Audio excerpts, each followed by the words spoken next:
Hello and welcome to the Silver King's War. I'm Michael Sievers, the writer, producer, and creator of this podcast series about my father's Second World War as a B-26 bombardier. Today we reach the conclusion of Stanley's transition from soldier to civilian and his arrival in Chicago. Stanley will begin his new job at Acme Paper Box Manufacturing, owned by his brother-in-law's family, the Bernsteins, as a production engineer. And although Stanley was now a civilian, he was also a reserve officer in the Army Air Corps. And I wanted to offer an explanation of the context for what the transition included in terms of our hero's ability to avoid being activated for the war in Asia. 5 months before Stanley begins his new job, and as he awaits transportation home from Europe after his war, it's August of 1945. And from Washington and the War Department on 24 August 1945, a memorandum for all officers for the Organized Reserve Corps arrives from the White House, and it begins. To all servicemen, our country, which you have served so well, needs your continued patriotic support in the Organized Reserve Corps. When you leave the service, I am personally interested that, as an enlisted man, you enlist in the reserves, or that, as an officer, you accept a new commission in the Officers' Reserve Corps. In doing so, you will contribute to the future security of our country immeasurably. Signed, Harry Truman, Colonel, Field Artillery Reserve. And on the second page of this memorandum from the War Department and the Chief of Staff in Washington, dated 23 August 1945, to all members of the Army. To better guarantee the permanence of this peace, I am convinced that it is necessary to build up a strong citizen army. The world must recognize that we are at all times prepared to defend the peace.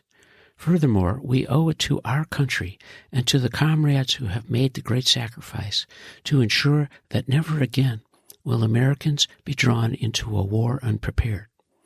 Therefore, I earnestly hope that you will give careful consideration to the importance of enrolling in one of the civilian components of the Army when you are relieved from active duty, that there may be a solid foundation of veterans for the necessary regeneration of the citizen forces. Faithfully yours, George Marshall, Chief of Staff. By the time our hero was completing his separation process in October of 1945 at Fort McPherson in Georgia, things had changed. Included in the King's separation paperwork were 2 memos from the Army Service Forces 4th Service Command. The first, the subject entitled Appointment under Section 37, National Defense Act as amended, to First Lieutenant Stanley Lester Silverfield. It begins, Item 1. The Secretary of War has directed me to inform you that by direction of the President, you are tendered appointment in the Officers' Reserve Corps, Army of the United States, effective this date, in the grade and section shown after A above. Your serial number is shown after B above. This memo was signed by Dill D. Beckman, Major, AGD Commanding. The second memo from the War Department and the Adjutant General's Office in Washington, the subject appreciation, to First Lieutenant Stanley Lester Silverfield, 0765449 AC Reserve. Item 1. It is desired to express to you the appreciation of the War Department for your continued service to the national defense by your acceptance of an appointment as an officer in the Reserve Corps.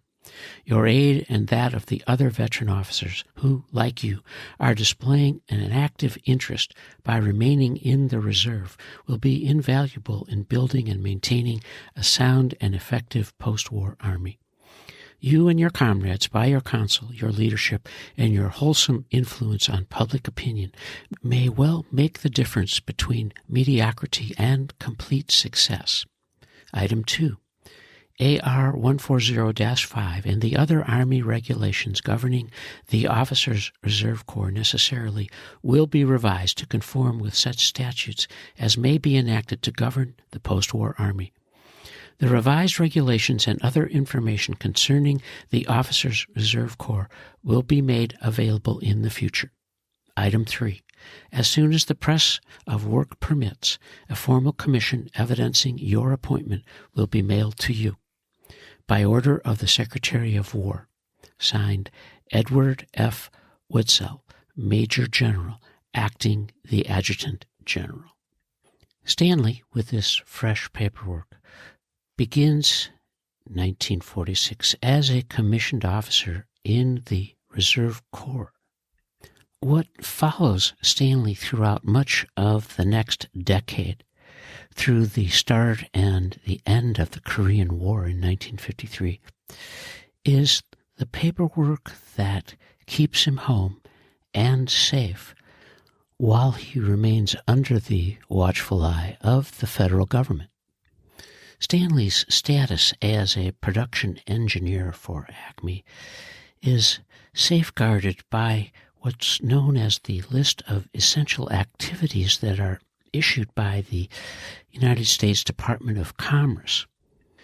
Stanley's job as a production engineer was essential to the war effort.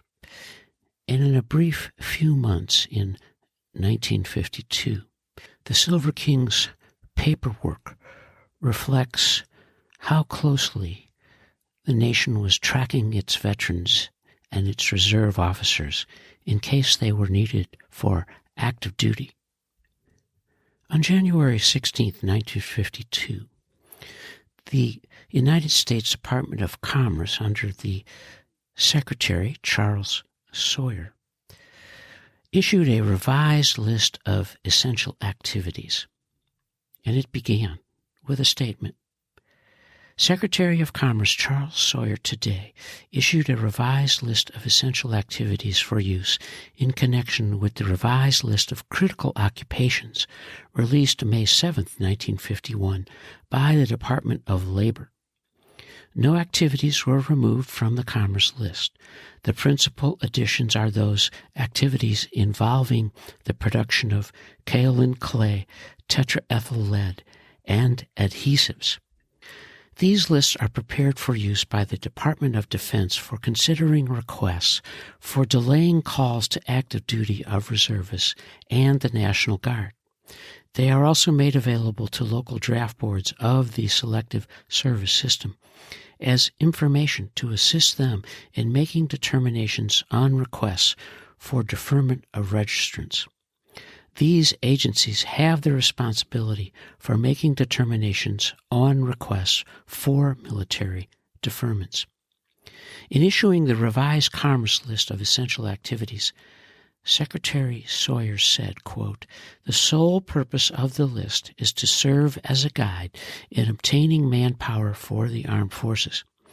It is not designed for use in connection with priorities, material allocations, rationing preference, or other similar purposes." End quote.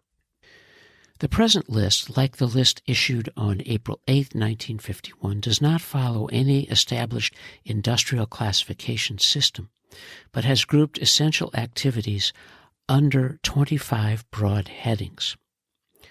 Stating that the list has been drawn in rather strict terms, Secretary Sawyer cited the major considerations involved in determining each activity listed. Under the foreseeable mobilization program, the products or services of the activity must meet all of the following criteria. 1. Be essential to the defense program or to the minimum civilian health, safety, or interest. 2. Be adequate to meet defense and minimum civilian requirements or for which a seriously short supply is indicated. Item 3. The current level of employment in the activity must be maintained or increased. The memo continues. The list was recommended by the Joint Department of Commerce Department of Labor Committee on Essential Activities and Critical Occupations with the approval of an intra-agency advisory group composed of representatives from the Selective Service System and the Departments of Defense, Agriculture, and Interior.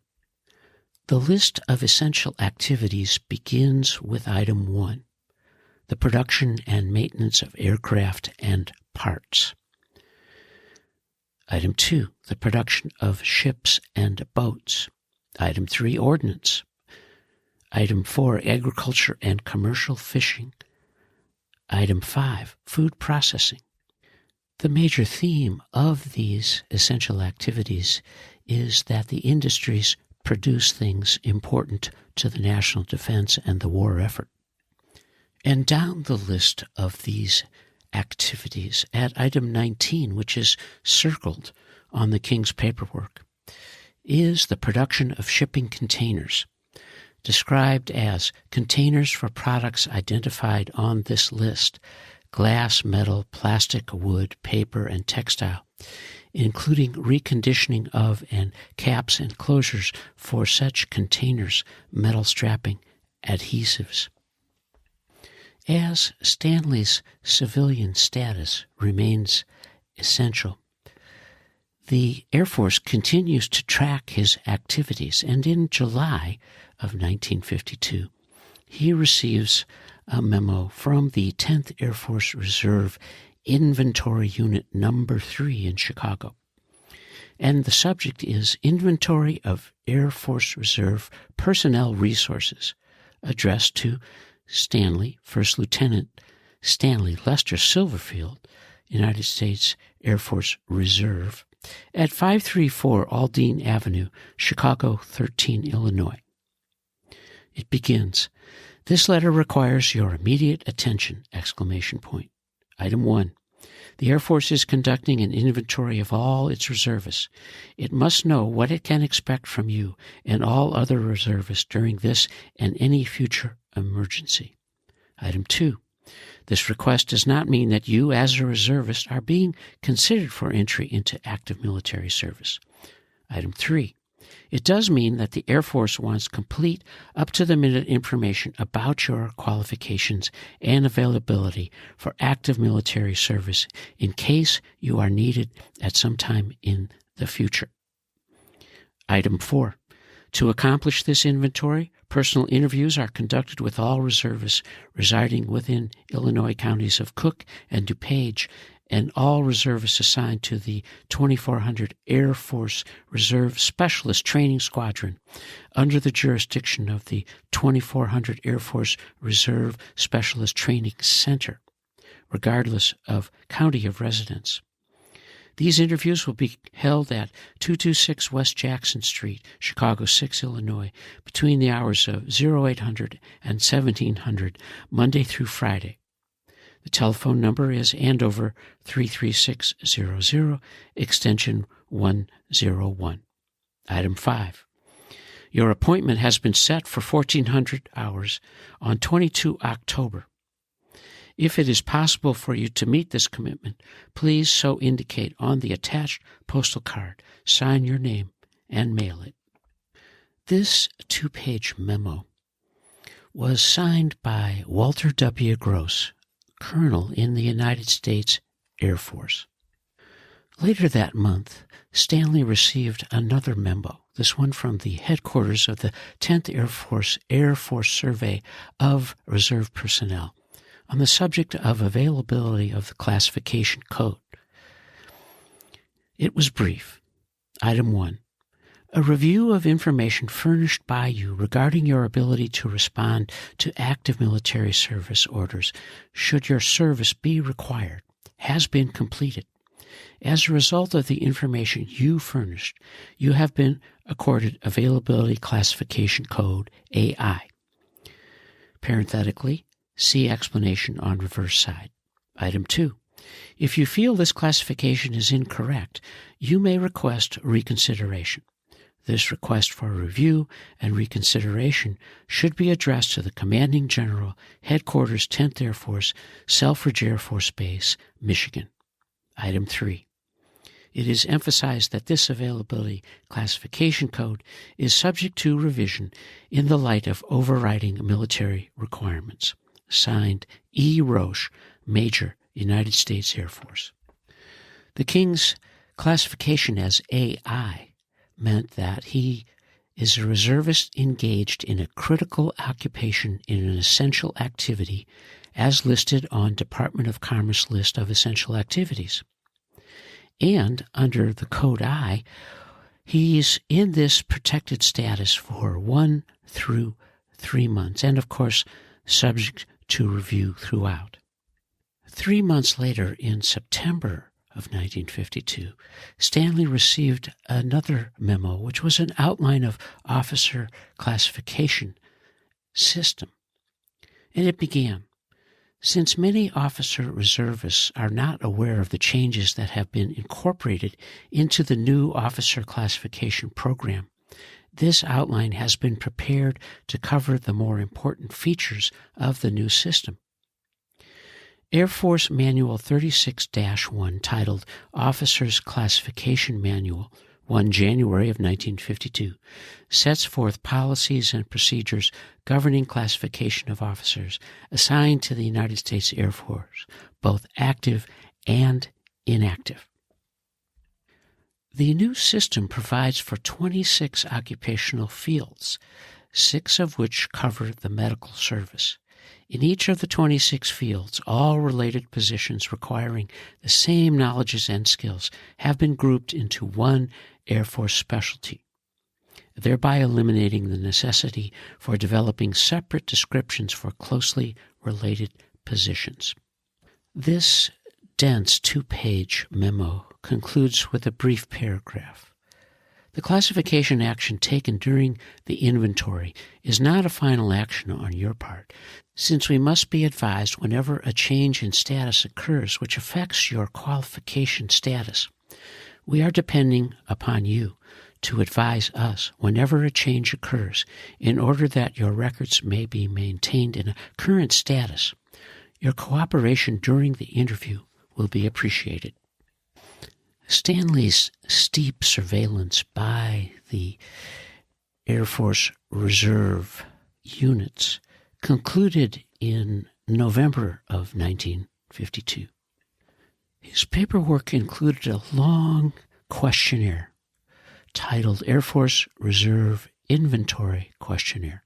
Section 1, which was to be completed by the reservist, asked the King for all the pertinent data about his work, where he was, of course, at Acme Paper Box, and what his job description was as a production engineer, which included the procurement of all raw materials, the analyzation of production problems, cost analysis, production planning, estimating, and analysis of individual jobs before and after production.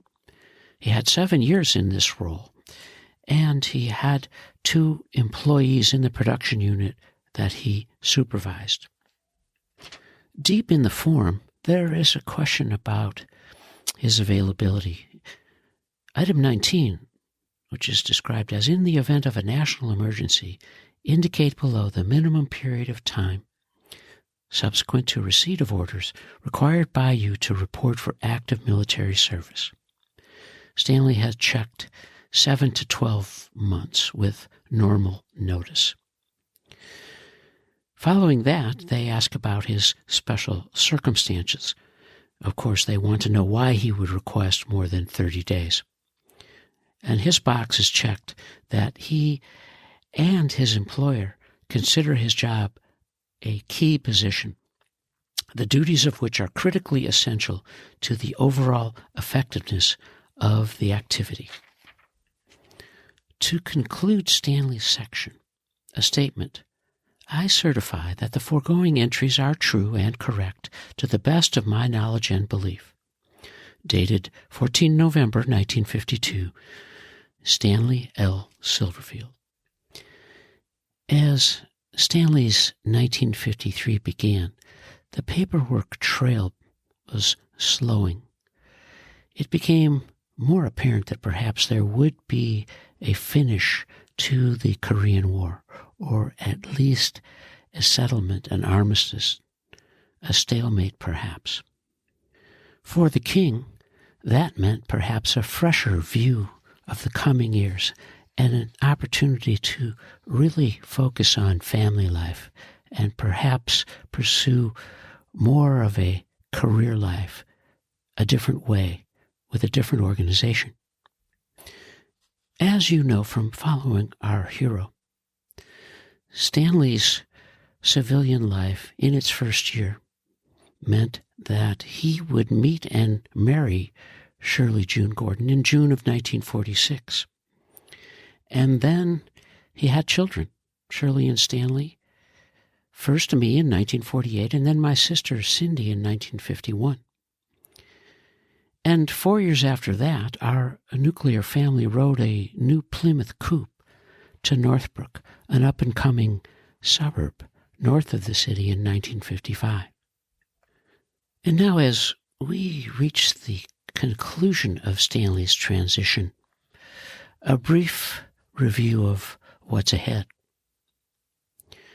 You know that throughout the podcast series, I've mentioned that fans and friends, listeners over these years have asked me frequently, well, what really happened to the king? What was his real life like? And true to form, as in every life, it was complicated. Stanley had come home from the war, 22, and an Air Corps veteran. He got married, and then for much of the first decade after his return, he worked as a production engineer for Acme Paper Box. And that job protected him from being called to active duty during the Korean War. When the war ends in July of 53, Stanley feels obvious relief.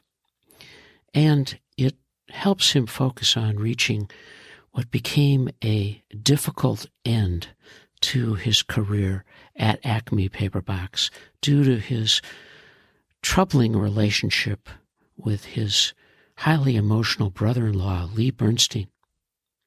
So Stanley quits Acme and he begins selling yellow pages for the R.R. Donnelley Company in Chicago.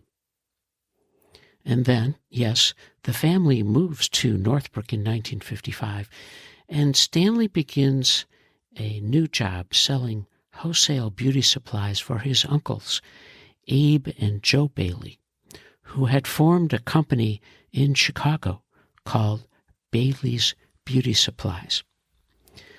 And now, at the conclusion of this transition, you will be able to follow the family, the Silverfields, in their Northbrook years, because what comes next is called The Silverfields of Northbrook. 3 plays that will follow Stanley and his family from soldier to civilian transition to 5 years, from 1955 to 1960, of what we considered idyllic suburban adventures, and the best years of our lives together, whether we were the Silverfields or the Sievers. And now, as I thank you so much for following the Silver King's War, I hope that you will listen to the Silverfields of Northbrook, coming soon.